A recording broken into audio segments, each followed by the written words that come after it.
Welcome. You're listening to Island Life with myself, David Kinley, and a series of programmes entitled New World, Old Ways, where we discuss the history, culture, folklore, superstitions and music of the Manx emigres to the New World, the USA, and in particular, the Appalachian Mountains.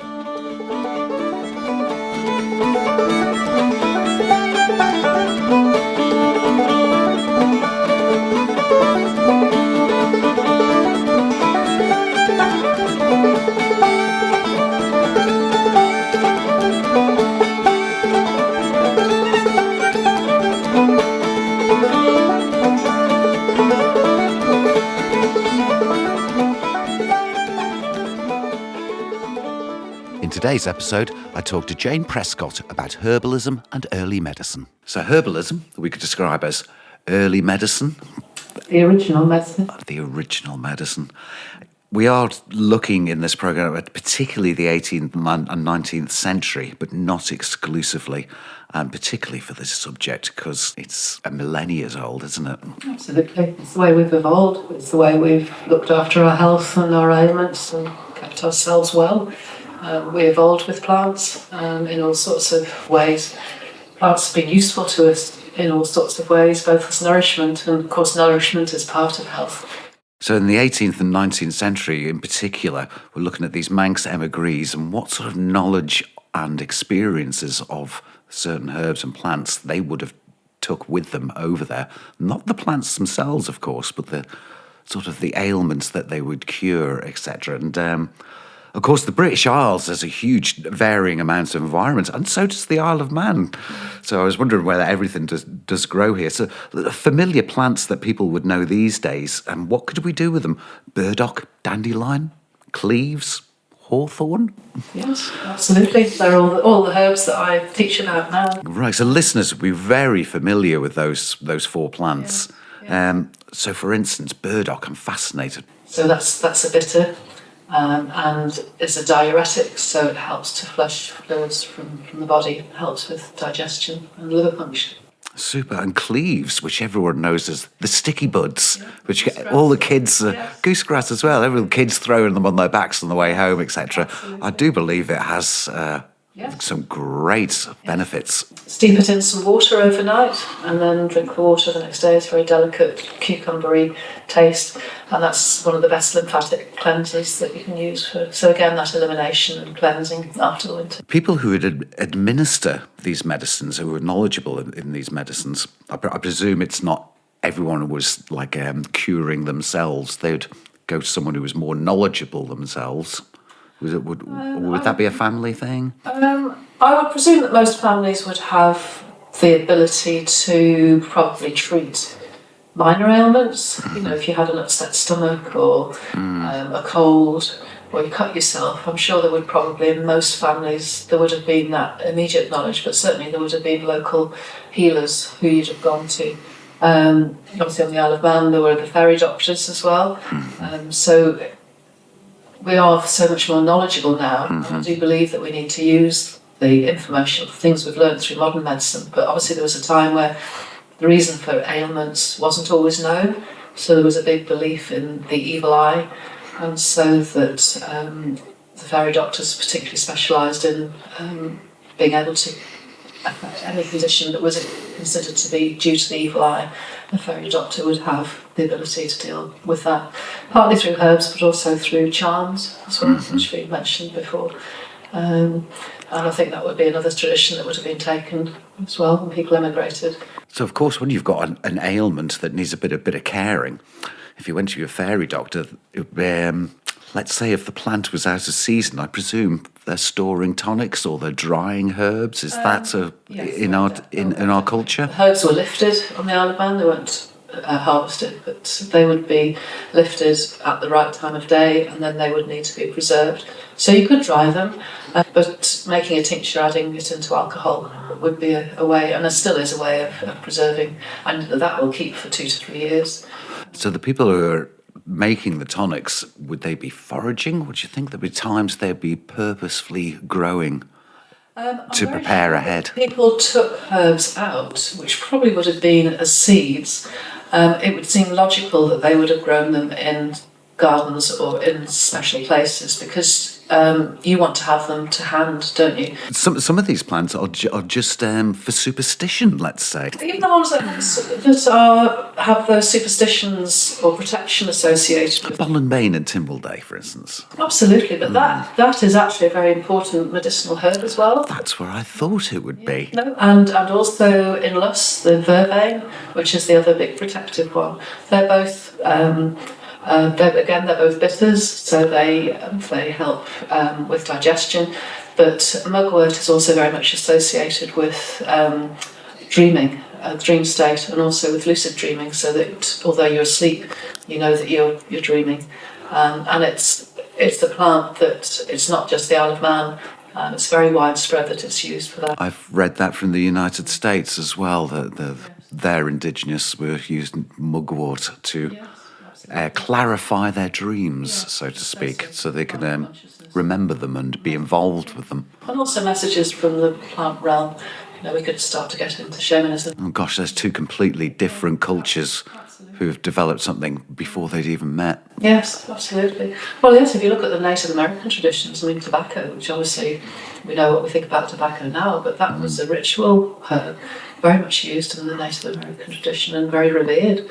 And that's really where that came from as well. So yes, these plants have got multiple uses, and it'd be fascinating to be able to really go back and see where they originated in those indigenous cultures and how they learned to use them. People in the Isle of Man in the 18th and 19th century who would be knowledgeable and would be administering this, would that be I wouldn't say their sole task, but would they also be involved with midwifery and things like that? Yes, most definitely. Many of the healers, midwifery would be a very important part of their role, along with, we don't realise that wound healing was a big thing as well. What would we do for wound healing in the 18th and 19th century in the Isle of Man? Well, it was far more serious. If you cut yourself and got infected. Absolutely. Septic? Yes, absolutely. In the days before antibiotics. Indeed. So, there would be herbs that could be used for cleansing. I do know that, as I mentioned, charms, I do know that from the work of Stephen Miller, that some of the charms, the most charms were often about bloodletting, to stop blood flow. So that was a big consideration. He tells a lovely story of somebody who'd cut themselves on a horse reaper, and obviously it must have been an artery because it was bleeding very badly, and they called for the charmer who couldn't stop it bleeding, and so the physician came who then stitched it up and smiled, but then the patient actually felt better and calmer because the charmer was there, and of course if you're calm, your blood doesn't pump and flow as fast as if you... So although you could say it's just a superstition, it has got a practical reason as well. Mm-hmm. Some of the more skeptics would say, would just say your psychosomatic behaviour, so to speak, wouldn't they? But I think there's a lot of truth in it. But I think that's we are recognising that that's a very relevant... Belief is strong. Absolutely. We're definitely realising the importance of mind. Yeah. That comes into it as well. So if you've got whatever the mechanism is for making somebody feel better about it and believing that they're going to have a positive outcome, then surely that's part of the healing. For me, we can't just focus on the physical part of it. So Agreed. The herbs and the ritual and charms are very much a thing together. And going back to what you said about somebody in their own household, they might have that ability to know what to take if they had an upset stomach or a fever, but certainly if they felt there was something that needed that deeper wisdom, then I think they'd have called in the healer who would have healed with herbs and with charms. An aspect of of growing herbs, let's say around the house, is growing herbs on a roof up out of reach, Yes. on a small shed. I'm really intrigued with this. This also occurs in the yard herbs in Appalachia, I believe. Oh, really? Nice. It's a similar practice. Larch Garrod, who was the natural history curator at the Manx Museum, who sadly only met a couple of times before she passed away, it was a comment that she made in her book, Manx Garden, that very often herb gardens were fenced, and she had seen herbs being grown on a porch roof. she speculated whether, and again this would be something about your herbal doctor, whether that was a safety thing because they could be toxic or poisonous. And of course there are many plants that, well, certainly in my workshops there will be plants that I will tell people about, but I will not be preparing them or using them. You have to be a specialist and know what you're doing. In our modern day, people have got more knowledge than they actually think about this, because if you've got a bit of a tummy ache, people take some mint tea. If you've having trouble sleeping or you want to go to sleep tonight, then you have a chamomile tea. Absolutely. And people sort of mix this up with some sort of lifestyle, let's say, choices, but it's actually not the case. I mean, raspberry, for instance, a raspberry tea is very popular and it has many beneficial qualities. That might be one that'd be more inadvertently, people don't know the qualities of, they just drink it because they like it. But as I say, they've got more knowledge than they actually realise they have. I think so. Yeah. And I ran a workshop this last weekend, and one of the things we did was because it was about Eve Alden and going through the passing from winter into summer, so the threshold. And so I'd had a range of herbs and asked people to blend their own summer strength tea, so what they were going to take for resilience going forward into summer.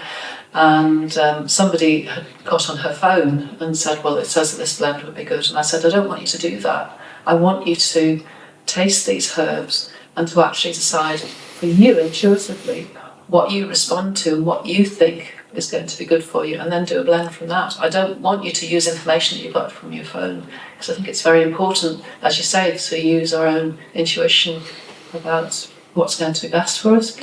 Because sometimes what's good for one person is not going to suit somebody else. So yeah, she took that on board, and I was really pleased about that.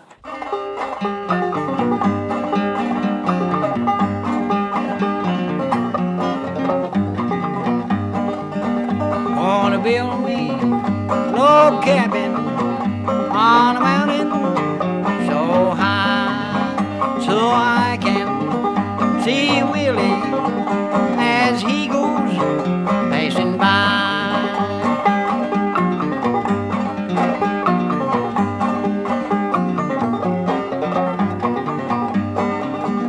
Oh, the cuckoo, she's a pretty bird.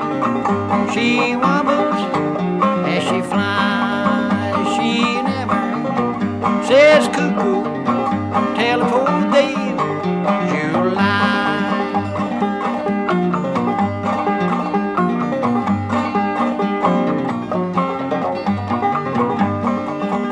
I've played cards in England, I've played cards in Spain. I'll bet you. If you've just tuned in, you're listening to Island Life, A New World, Old Ways with David Kinley. And I'm talking to Jane Prescott about herbalism and early medicine. That's a very interesting parallel, just to jump forward into the United States, and that's part of what the indigenous Americans were administering medicines. It was a very, very personal diagnosis, let's say, of what should be correct. And again, bloodletting was involved, looking at people's blood. Absolutely. So again, we've got this parallel, which is they've met over centuries of not meeting. We have to remember that the systems of medicine would have been different as well. There was a big belief in the humoral theory, so that's the 4 humours, blood, phlegm, black bile, yellow bile, and I believe that the Native American tradition used a system of that as well. And blood was, diagnosis of blood was linked in that. And there was also the doctrine of signatures, so the way that a plant looked gave you an indication of what its therapeutic benefits were going to be. There was an interaction between, say, Europeans and the Native Americans. It was two-way. Certainly some of the diseases that we gave to them, and she gave me a horrendous figure of something like 90% of the Native American population died way before the wars, but from diseases that were being brought in. But they did use herbs that had been brought by the settlers to treat some of them. So mullein has been mentioned as being used to treat TB. So it was a blending. Yeah. Lead to the current traditions. So in the early 18th century, our Manx emigres is going to head off over across the Atlantic, and with their knowledge of herbalism and early medicines, And when they get there, it's not the greatest surprise as you would actually expect, because we're learning about the Columbian exchange in Massachusetts. Because even way earlier, a century earlier than that, when the Mayflower arrived in the early 1600s, the Spanish had been there for over a century, and they'd set up this Columbian exchange of importing, exporting herbs, and particularly exporting as well. But they're importing. So they've got Mediterranean plants there, which our emigre would have been familiar with. I presume they would have been. Yeah. Things like rosemary and lavender and thyme, not particularly suited to this environment at times, but I'm sure they would have been present on the island and used. But yes, American herbs like tonic sassafras were already being exported. Yeah. And I mean, one of the herbs that I think probably most people would be familiar with here, of course, is echinacea, and that's very much an American. Very much so. American herb.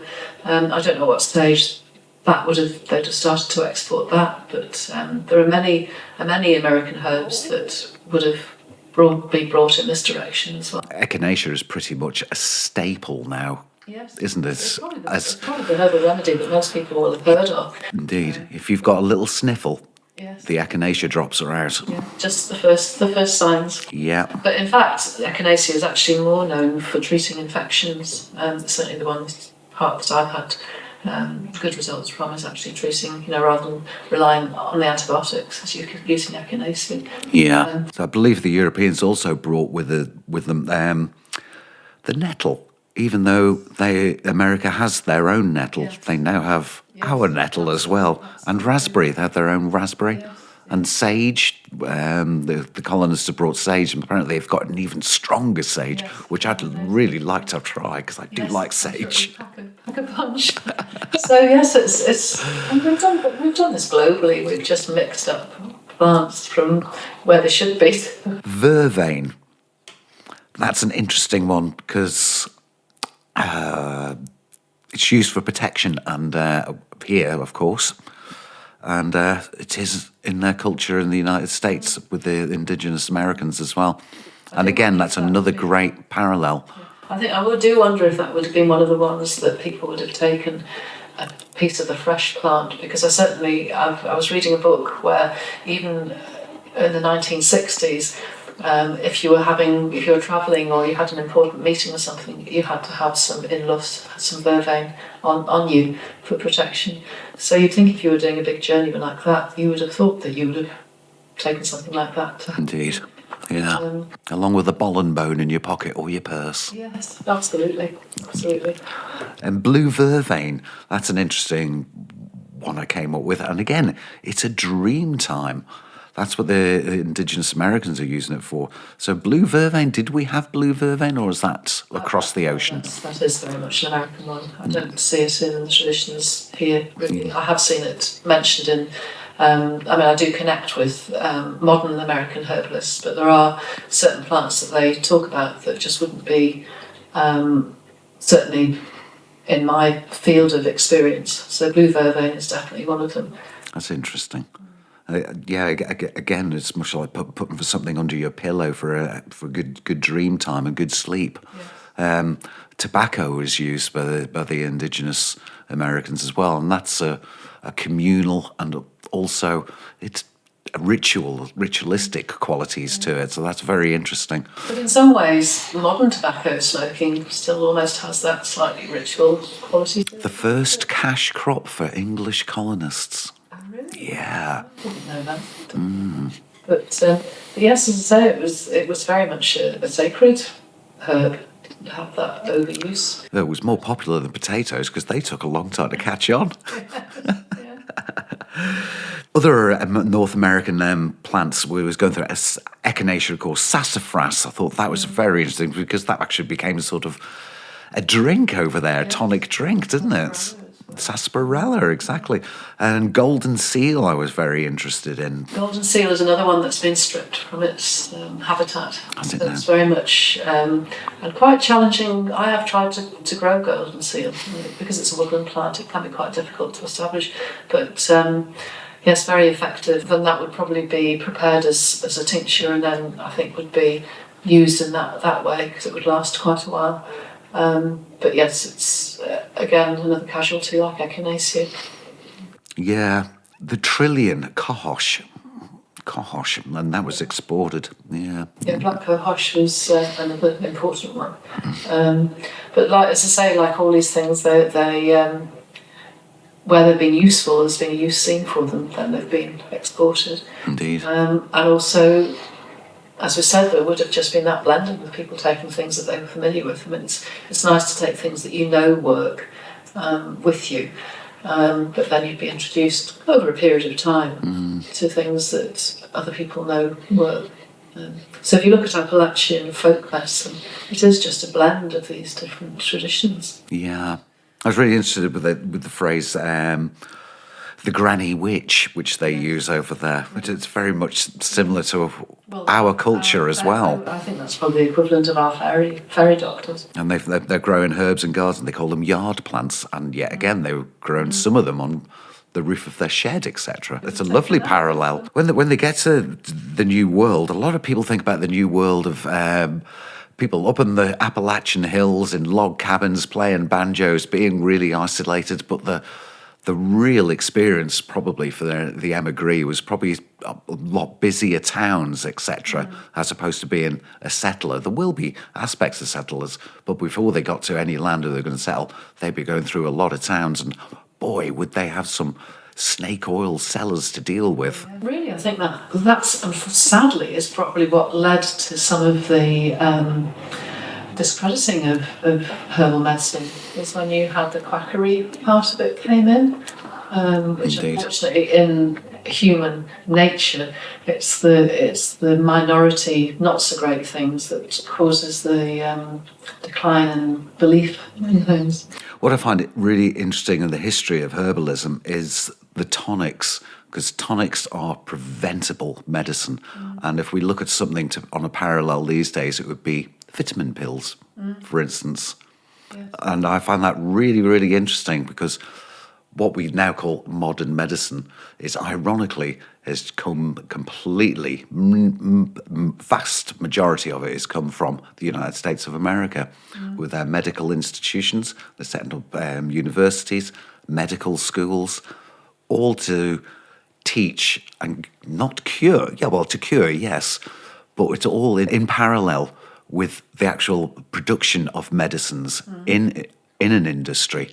So basically, you got to be part of one to be part of the other. This is unfortunately where money comes in. Yeah. Again, I was reading recently that as soon as we moved away from that knowledge base, that deep ingrained knowledge in the community, towards needing evidence-based medicine, in order to be able to produce that evidence, you have to have the money to run the trials. Indeed. In order to run a trial, you've got to patent your medicine. You can't patent something that everybody has access to, so that's led to the extraction of compounds and therefore trials, and then you can make money out of selling your patented drug in a very glib, generalistic way, but definitely has influenced. Yes, of course, modern medicine has had huge advantages to us all as cultures. Yes, and I always say that I am not against modern medicine at all, in any way. Yeah. I think we have great skill, but I think we need to remember the old ways as well.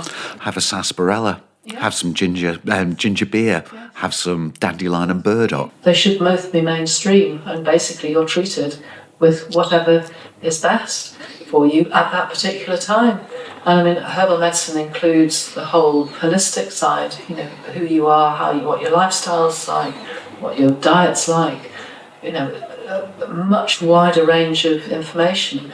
And modern medicine, you know, we have so much more ability to deal with, you know, say cancer, you know, the treatments are improving all the time, but we can support that treatment with herbal medicine to ease the way through. So that's the way I think we should be heading, and I think we need to readopt some of those rituals and charms and things that I think make us feel better about it as well. Yes. So, yeah, that's my little soapbox.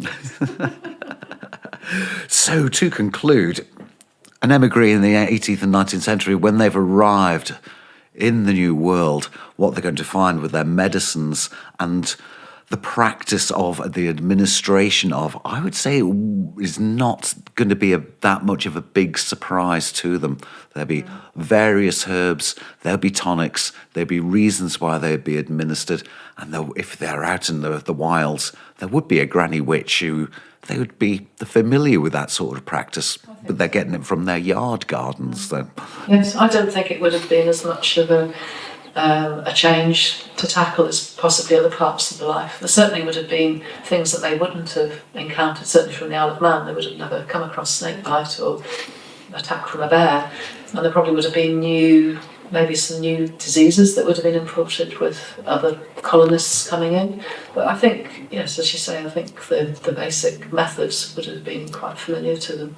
Yeah. And maybe new plants, but obviously they weren't very open to, well, they must have been open to adopting new things, otherwise they wouldn't have gone on such a journey. They'd have to be open to taking on new challenges. So. Super. Yeah. Well, thank you very much. I think we should have a glass of dandelion and burdock now as a healthy tonic. My little tea. Jane, thank you very much. It's a pleasure. Thank you very much.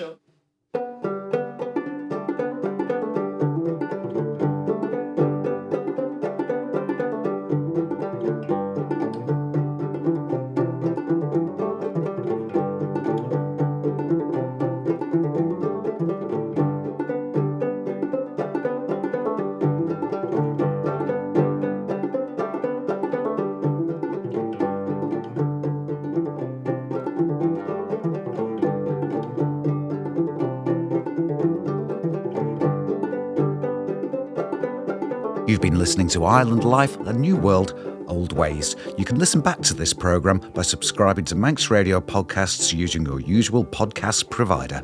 Garamayad, Emu.